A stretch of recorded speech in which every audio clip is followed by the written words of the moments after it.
Good morning and welcome back to Reading Wikis for You, where we read the wiki articles for you. And today we're going to start expanding a little bit into the Warhammer 40,000 universe to just learn a little bit more. Obviously, we started with the Primarchs and we've looked at the Adeptus Custodes and even one of the major campaigns.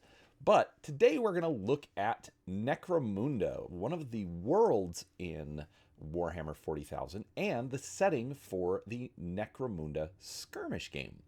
So, with that said, while I'm reading, I would absolutely love some sort of a comment down below of something that you want to know more about. Obviously, it can be related to Warhammer 40,000, Battletech, honestly, any topic in general, even current events. But let me know and we'll be more than happy to get that into the schedule. And of course, if you like these kinds of videos, make sure you hit that like button, subscribe so that you'll get more of them, and let's get started. Necromunda is a hive world in Segmentum Solar and a major producer of munitions for the Imperial Guard. Necromunda's forges produce lasguns, autoguns, shotguns, and boltguns, among other weapons. The planet also levies huge numbers of troops for the Imperial Guard, most notably the Necromundan Spiders, as well as other supplies.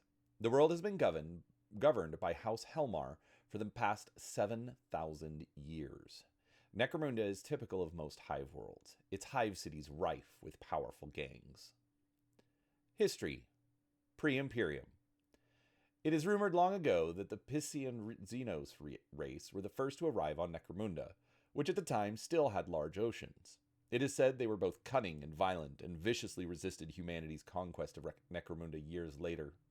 According to the legends of House Delac, the Piscians vanished shortly before Necromunda became consumed by industry and war. The Delac believed the Piscians did not leave Necromunda, but instead took refuge in the subterranean oceans near the planet's core as humanity first began to arrive. Colonization. Necromunda was founded 15,000 years ago as a mining and manufacturing colony. It used to be the capital of the Irenaeus continuity, a small empire of humans ruled by techno-nobility who submitted to the Imperium during the Great Crusade. Great Crusade and Horus Heresy. The planet was attacked by unknown Xenos arriving without warning from the system's warp gates, leaving only the capital Irenaeus Prime, which was then renamed to Necromunda. In M30, the planet was liberated from an orc presence by the Imperial Fists led by Rogel Dorn, establishing the close ties between Necromunda and the Chapter. This event and the bravery of the Legiones Astartes is celebrated every year in the local planetary holiday of Imperial Fistmas. According to another point of view, it was not orcs, but rather a brief defiance of the former Necromunda's human colony against the coming of the Imperium that unleashed a war that made ash wastes from where hive cities rise. Necromunda was apparently devastated during the Horus Heresy, and the Ironhead squats were vital in rebuilding the planet. Recent history.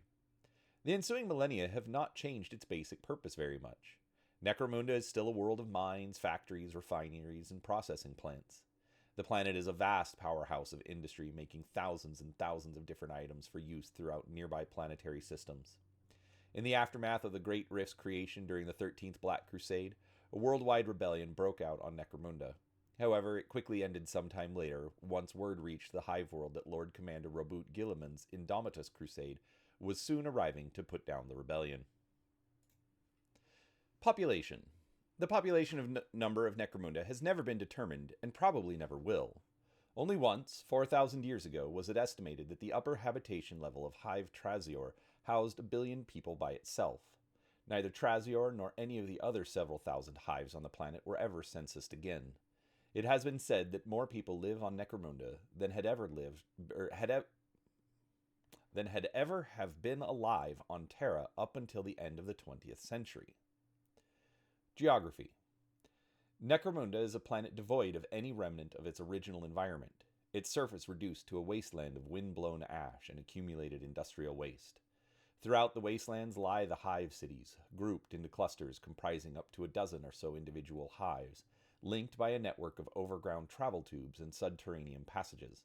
Those clusters are scattered over the surface of the planet and are connected together by roads and transportation tubes supported on pylons and suspended from cables. The wasteland that separates the hives is covered in abrasive and highly corrosive ash, the end product of 15,000 years of industry. In densely populated areas of Necromunda hives may be separated by only 50 to 100 miles of waste, while in other areas the waste may stretch for thousands of miles between hives. The ash layer can be miles deep, forming shifting ranges of dust dunes, which can bury roads and transport tubes and erode the base of a hive during one of the frequent dust storms. Over this desert lies a cloud layer of airborne pollution, so that the great spires of the hives rise from a drifting mist of tainted vapor like islands out of the sea. The ash wastes are mostly composed of metallic oxides, powdered plastics, and inorganic chemicals which take millennia to reduce. The ash occurs in many different, often vivid hues, such as sulfur yellow, citric green, cobalt blue, pink, mauve, and various shades of gray, and it varies in texture from fine dust to crystal. It's an inhospitable environment where the ash corrodes equipment and poisons organic life, and no unpolluted air, food, or water can be found. A surprising variety of creatures do survive. There are fungi, algae, and bacteria which live on the waste itself, as well as mutated animals. These are believed to be responsible for the limited free oxygen content of Necromunda's atmosphere. During the planet's calmer season, which coincides with the long extinct summer, liquid pollutants rise to the surface, forming slick lakes and short-lived blind rivers. Streams meander across the land, vanishing into sinkholes in the dust, only to rise up elsewhere. Imperial scholars who have studied dust ecologies believe that there may be currents and tides within the ash surface. These transient rivers and lakes can dry out, forming a hardpan on the surface of the dust. These dangerous areas conceal deep seas of fine dust beneath them, and to fall through the crust of a pan is certain death. In hotter weather, when the sun breaks through the cloud cover, noxious vapors rise up and form poisonous mists and fogs. The mists are invariably followed by toxic rainstorms, laden with particles of ash dust and other contaminants. The most dangerous hazard in the waste is the ash storms. The moderate ash storm will strip an unprotected man to the bone in seconds, and then reduce his bones to dust, while strong ones have been known to destroy entire hives. Ruined spires are occasionally revealed in the wake of one storm, possibly to once again be covered by shifting waste during the next. Much remains hidden beneath the ash surface, ready to be reclaimed and used. Derelict spires from lost hives, buried convoys, wrecked stratoplanes, aircrafts and spaceships, long abandoned mine workings, and even, in places, raw materials from the bedrock of the planet. There are a few places where, due to the natural sorting of the wind and ash itself, veins of pore oxides and chemicals have accumulated. The sludge seas. Choked with ash, thick with chemicals, and poisoned by heavy metals, the sludge seas are all that remains of Necromunda's ancient oceans. The consistency of the sludge varies from a thin chemical soup to viscous, polluted mud. Near the equator, the sea's surface has solidified into a crust of sludge, baked hard by the sun. Conventional ships are useless in such conditions, and only flyers or hover vehicles cross the seas. It is even rumored that some mutants live in these areas, utterly isolated from the rest of Necromunda. The sludge seas support their quota of hives. Some have been built on massive piles driven deep into the sea floor, while other, relatively small hives have been constructed on massive floating platforms anchored in position. On more than one occasion, a floating hive have broken free during an ash storm and stunk or capsized. Survivors of such disasters are rare. The Forbidden Cities. Running deep beneath the ash waste, cut into the very bedrock, are ancient military tunnels meant to link the hives together. Originally constructed as a way for military forces to be moved quickly around the planet and linked with cavernous storage depots and bunkers, stockpiled with synthetic food and raw materials in anticipation of war or other disaster, many of those tunnels and bunkers have through the millennia been bypassed or sealed up, forgotten and lost. But after discovery that these places are the only source of valuable psyker drugs, they have been secretly recolonized and are now known as the Forbidden Cities. The Hives. The hive cities of Necromunda retain the ancient names of the cities and settlements from which they grew. There are several thousand hives on the planet, some massive and populated by billions, while others are desolate and inhabited only by the dead.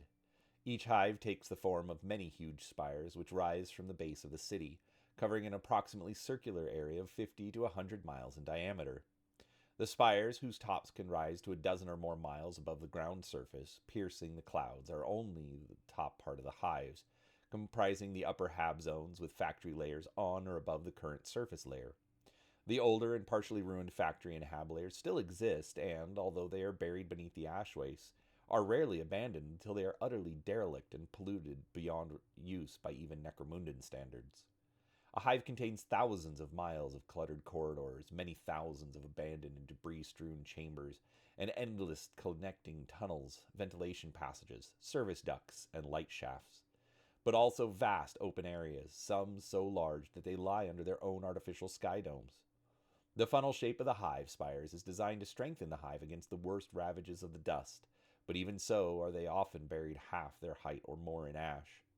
This is stabilized and held in place by the fresh wastes which pour from the drains of the hive factories.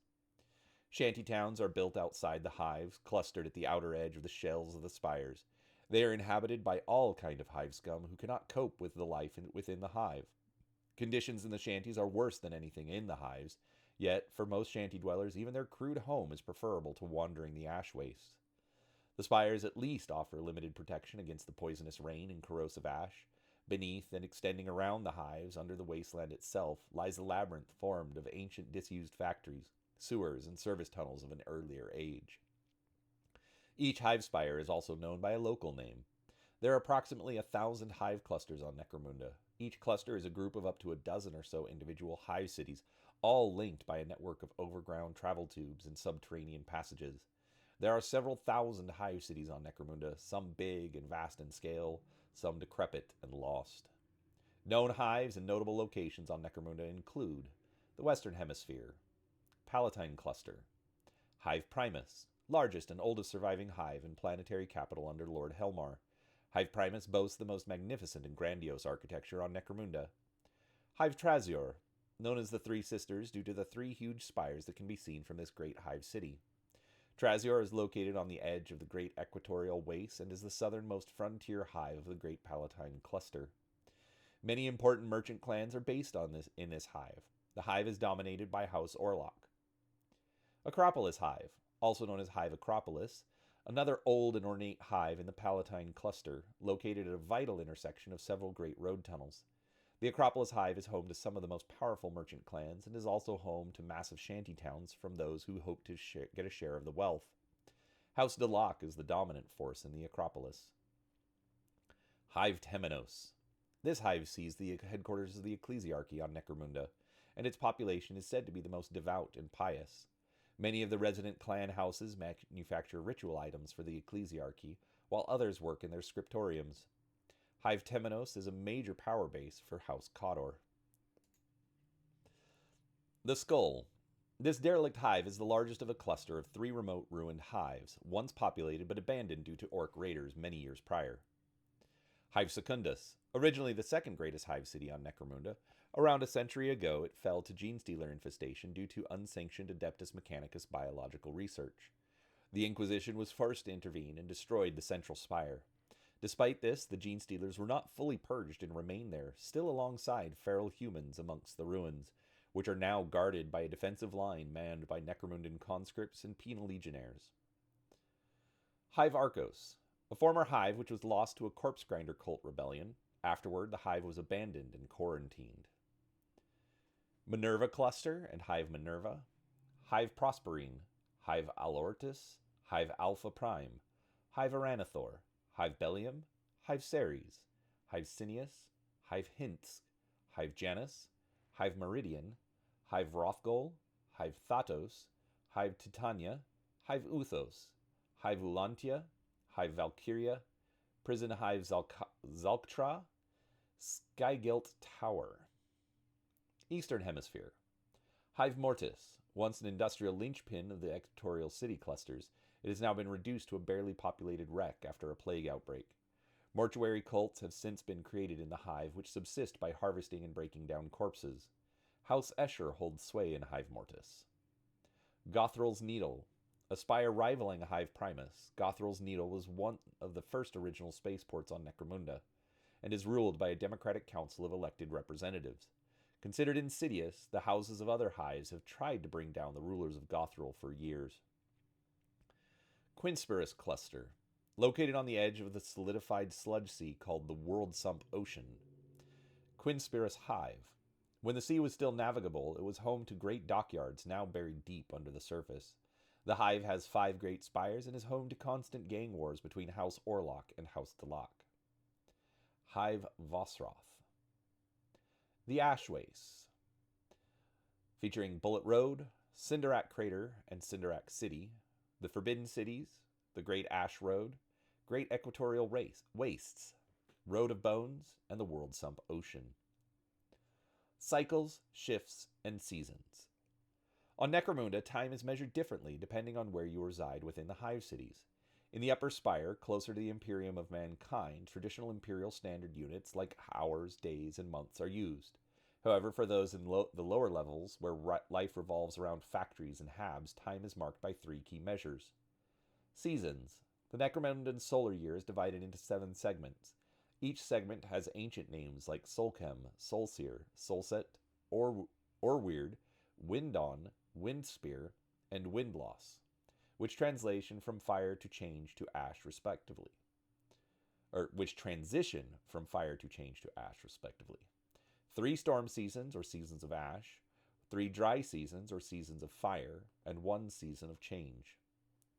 Cycles. Analogous to Terran days, but adjusted to match the Hive World's longer revolution. Each seasonal segment contains 100 cycles. Shifts.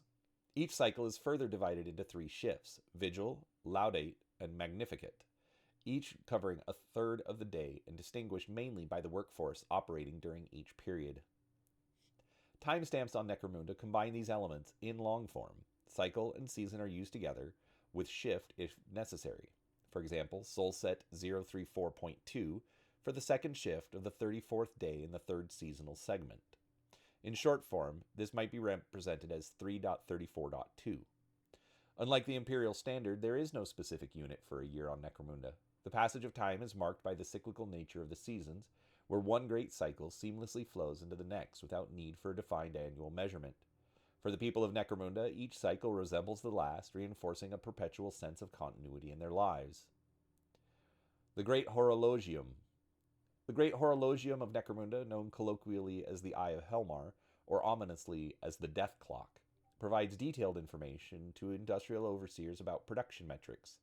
This includes the current work shift, vigil, laudate, or magnificat, production targets, and specific details about each hive, zone, and sector within Hive Primus.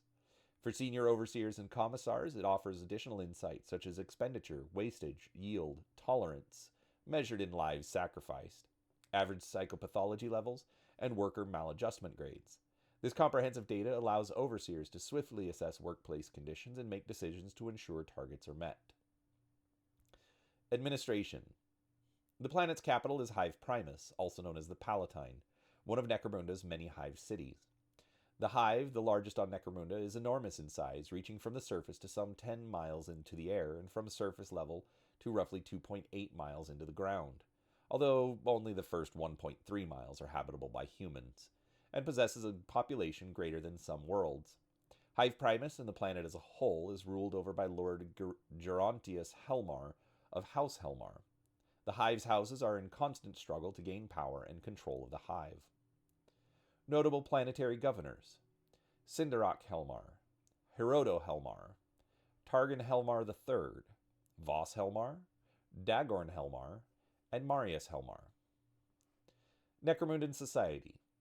Necromunda Society operates under a feudal system typical of larger hive worlds. Central administration is impractical due to the unrecorded nature of most inhabitants. Instead, individuals pledge loyalty to others in a hierarchical structure, with families supporting the most powerful member of their group, who in turn swear loyalty to other increasingly more powerful members of the hierarchy.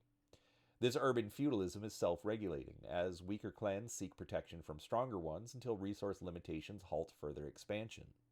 Rival clans inevitably clash, with combat determining their influence, making constant feuding between warrior gangs a fundamental aspect of life on Necromunda. On Necromunda, the word gang describes many different types of armed bands. It's a generic term which includes clan warriors, bands of ash nomads, mutant bands, groups of scavies, armed bands of techs, bands of fugitive psychers, brat gangs of the upper hab players, sanctioned gangs, professional bounty hunters, guards, and retainers such as enforcers. Every clan has gangs of fighters who protect the clan's territory and attempt to expand its borders into areas controlled by its rivals. The number of gangs on Necromunda almost certainly runs into the millions, ranging from small gangs which control no more than a section of corridor to the private armies of large and powerful clans which dominate whole spires. The biggest gang on the planet is in practice to the retinue of House Helmar. A typical gang will be made up by around a dozen members. This is an ideal strength for skirmishing and raiding in the corridors and tunnels of the Hive. Small groups are simply much more effective in this environment than larger mobs, which are far too conspicuous and easy to track down. Gangs need to be able to infiltrate the territories of their rivals undetected for raids, and must be able to hide in the dark recesses among the pipes and conduits of the road tunnels to set ambushes. The success of a gang establishes the right of its members to become leaders of their own families and take part in the administration of their clan's business. Clan leaders and important families are all headed by the most successful gang leaders of their generation. All gangs impose some sort of initiation right on their recruits. In the upper hab layers, money or social position may be enough to ensure acceptance. In the lower levels, a recruit frequently has to prove his worth, often by fighting other prospective recruits or gang members. Many of the gangs will only fully accept a new recruit once they have proven themselves by taking a trophy. Typically, this means cutting off a finger, ear, or taking a scalp from a fallen enemy. Attempting to take a trophy from a living enemy is more admired, but seen as reckless. The practice of trophy taking is generally known as scragging. A single clan living in just one spire of one hive may have hundreds of associated gangs. And there are thousands of clans on Necromunda, as well as many gangs not formally associated with clans. The great clan houses of Necromunda consist of House Cawdor, House Escher, House Dalak, House Goliath, House Orlok, House Van Sar, and House Oranthus, a former fallen house. The spider and the spider's web are seen as very powerful symbols to the inhabitants of Necromunda. The caryatids that exist in great numbers infesting the air ducts and vents of the hives may be seen by many hivers as good luck charms, since they tend to attach themselves to charismatic, powerful, and successful individuals. A common Necromundan ritual is the atonement of failure of duty and obligation by the atoner cutting off one of their own fingers, or, more rarely, one of their ears. This severed piece of flesh is then presented to their superior as a token of reborn loyalty and commitment. It's common for a good fighter to hold up their hands in greeting, palms outward, and fingers spread. This is to show any potential opponents that they have all their fingers, and, by extension, has never been defeated or made a mistake. They are, therefore, someone to be feared. Economy. Necromunda has been thoroughly exploited for its resources, transforming the planet's landscape drastically. Mountains have been dismantled for ore, oceans have become polluted sludge ponds, and fertile plains have given way to city hives.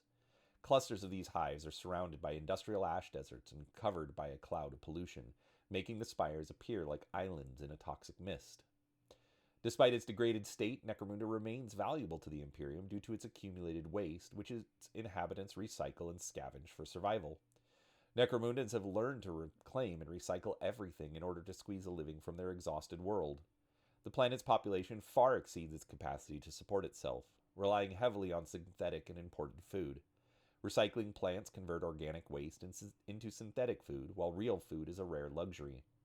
The population is vast, with a census of just one hive's upper levels estimating 1 billion people, highlighting the immense and uncounted numbers across the thousands of hives on Necromunda. Industrial production is controlled by many clans, where each producer fits into a pattern of feudal obligation, taking raw materials, components, and power from some clans and supplying others. Powerful clans act as clearinghouses for goods and services provided by their feudal inferiors.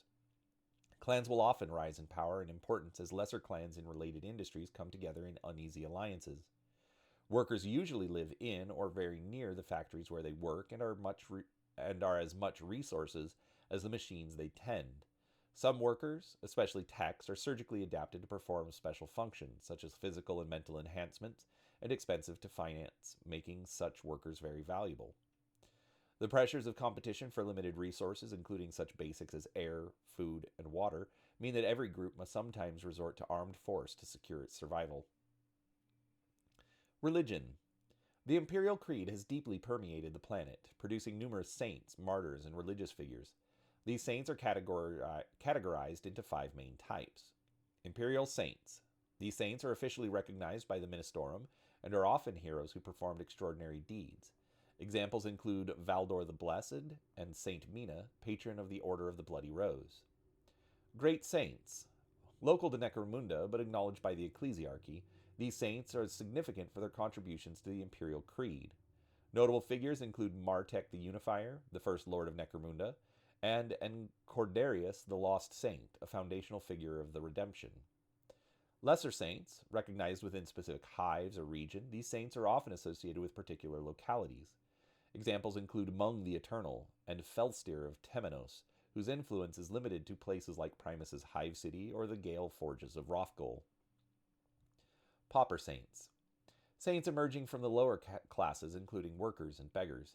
These figures, such as Cognos, the saint of quotas, Gelt, the saint of coin, and Glurg, the saint of gunk, are tied to industrial and mechanical lifeblood of Necromunda.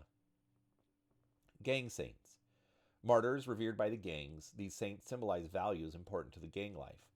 Notable examples are Shanks, the saint of knives, Calibre, the saint of bullets, and Vermin, the saint of rats. Together, these saints form a complex and deeply rooted religious framework within Necromundan society, reflecting the diverse and often harsh realities of life on the planet. House Helmar is the ultimate authority on the planet, sanctioned by the ecclesiarchy. Crime. Like most hive worlds, Necromunda is home to huge amounts of crime. It might appear that large swaths of Necromunda are anarchic and lawless. This, however, is not true. Necromunda exists only because of its adherence to an ancient canon of rules laid down by the first true lords of the Helmar line. These know now that if Necromunda is to survive, it must be allowed to war with itself. The great web of Necromunda must remain intact, facilitating the murderous competition that drives the houses to ever greater heights of productivity, while at the same time inter-house conflict is restricted to the proxy wars fought between gangs. But the balance between sanctioned violence and true anarchy is a fine one. Preserved by institutions such as the Palanite Enforcers, there are, however, crimes not ignored by Imperial technologies, such as heresy or engaging in AI research. These crimes are often dealt with the Adeptus Arbites as opposed to local enforcers. Likewise, some are not content to merely rob settlements or gilder caravans without the benefits of a clan house blessing. These nefarious souls are the true criminals of Necromunda, and their crimes are crimes not against the decency or morality of human existence, but against the absolute authority of the houses themselves. It has been noted that the underworld of Necromunda have all kinds of outcasts with a variety of skills and technical abilities, and many are quite capable of modifying, rebuilding, or designing weapons using commonly available materials. The Imperial House distinguishes between criminals, outcasts, outlaws, and outlanders as follows. A criminal on Necromunda engages in unsanctioned industries like the narco-lords or overseers of the rogue factoria. While often outlaws, they maintain ties with legitimate businesses and the Merchant Guild, remaining integral to the system and boosting productivity. An outlaw is designated by Palanite Enforcers for breaking Necromunda's laws, whether as mutants, clanners, defaulting on guild dues, or other deviants, all marked with a bounty on their heads. An outcast is expelled from Necromundan society, unlikely to be reinstated. Unlike criminals who may retain social acceptance and outlaws who can seek redemption, outcasts are wholly excluded from the system and suffer accordingly. An outlander lives beyond the Imperial House jurisdiction, often found in deep bad zones or distant ash wastes. Some underhivers qualify as outlanders if they reside far from major settlements, operating under their own laws in areas beyond formal governance. Mutants. Mutants are feared by everyone on Necromunda, from the highest administrator in Helmar's court to the lowliest unskilled workers. Most hive dwellers do not understand that mutation is an inevitable part of life on a planet as polluted as Necromunda. Mutants are branded as evil, corrupted, and tainted by witchery. As a result, mutants are persecuted, and most mutants do not survive very long once they have been discovered. Those that survive band together in gangs of their own. Other elements. Ironhead Squats, a clan of squat miners. Cold traders operate a web of black market goods and do business with all aspects of Necromundan society. Selling all sorts of contraband, Xenos artifacts, and military hardware, they wage a constant battle against the authorities of the Adeptus Terra. Imperial Imposters, charlatans who impersonate imperial authorities to gain wealth and power. Due to the massive and slow nature of Imperial bureaucracy, this crime is surprisingly simple to pull off. Criminal enterprises exist solely to falsify one's records and impersonate nobility. Usually they attempt to steal as much as they can before discovery. Rogue Factoria. Heretics who operate networks of illegal manufactorums churning out non-STC approved designs. They exist in the depths of the Underhive, brutally working swaths of slaves in their factories. The most prominent rogue Factoria syndicate is the Archworks. Narcolords. Drug kingpins who oversee the trade of stims. Without their drugs, the ruling elite could not extend their lives. Work quotas would not be met, and the coffers of the ruling planetary governor would be lighter. Many of Necromunda's ganger houses, such as House Escher, are heavily involved in the narcotics trade. Rebel Lords. These are insurgent leaders, often from fallen houses that have since been removed from grace by Lord Helmar. Rebel Lords have high bounties placed on their heads and are formidable fighters, augmented with bionics and exotic weaponry. Helot cults, such as the Corpse Grinder cults and covens of rogue psychers known locally as Psi Syndica. Gene Stealer cults, such as the Cult of the Slithering Star and Cult of the Second Sun. Imperial Fists. Necromunda is one of 2 official recruiting worlds of the Imperial Fist Space Marine chapter, along with Inuit. The Fists are based from the Spear of Dorn Fortress. Satellites. Necromunda has a moon called Juggerata. In addition, Necromunda possesses a number of artificial satellites, the most notable of which is the Eye of Selene, an orbital trade port, one of the busiest such localities in Segmentum Solar. The ring is the only means by which goods are legally brought to or from Necromunda. Goods from the ring are shipped to Hive Primus and then sent out by land to other hives in exchange for manufactured goods. Trivia. Necromunda was originally created as a setting for the game Confrontation and was developed by Nigel Stillman and Brian Ansell. The planet was first presented in White Dwarf 130 UK and described as very similar to many other Hive worlds. There is a Rough Riders Ratskins regiment. It is unstated if they are recruited from the Ratskin tribes of Necromunda's Underhive or just share a name. See also Planets, Necromunda Game System, Hive Primus, and list of Necromunda articles. All right, that was fantastic. I loved that. Friend and I have been trying to get started playing Necromunda literally for years now. We won't get into that disaster, but this was actually a lot of fun. And there's a lot more detail. The resisting the temptation to click through the links and read some of the other articles was really high. So there's a wealth of information that we could pull from here, but do me a favor, drop a comment down below. What are one of the articles or one of the subjects that was mentioned today? What's something that you'd like to know a little bit more about? Let me know, and we can get that in the schedule, coming up. So with that said, thank you so much for watching. Absolutely appreciate it. If you enjoyed it, hit the like button, subscribe if you'd like to see more videos like this. But regardless, thank you so much for watching, and we'll talk to you next time.